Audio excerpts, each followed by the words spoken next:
Chci vám velmi poděkovat za podporu, které se mi dostalo. Velmi si vážím hlasů, které jste mi dali. Ale před námi je druhé kolo.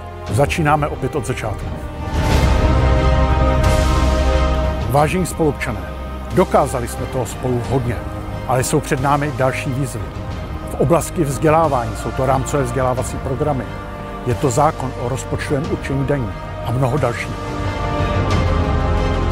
Senátní volby nejsou o souboji politických stran, jsou o nás, o lidech, kteří tady žijeme. A je důležité, abychom našli společnou řeč, abychom hájili zájmy našeho regionu, Havlíčkobrodska a Chrudimska. Bezesporu mojí volbou pro druhé kolo v senátních volbách bude Jan Tecl.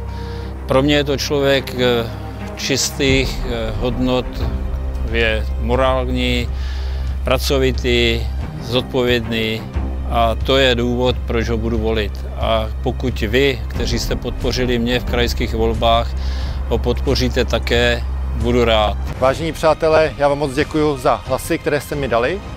Sice to nevyšlo do druhého kola, ale to nevadí, protože v druhém kole máme velice dobrého kandidáta. Já osobně ho budu volit a můj favorit a můj kandidát je Jan Tecl, protože máme spolu velice blízký program a musím říct, že i lidsky mě nejvíce dnů. V pátek a v sobotu je druhé kolo senátních voleb. Budu moc rád, když mi dáte svůj hlas.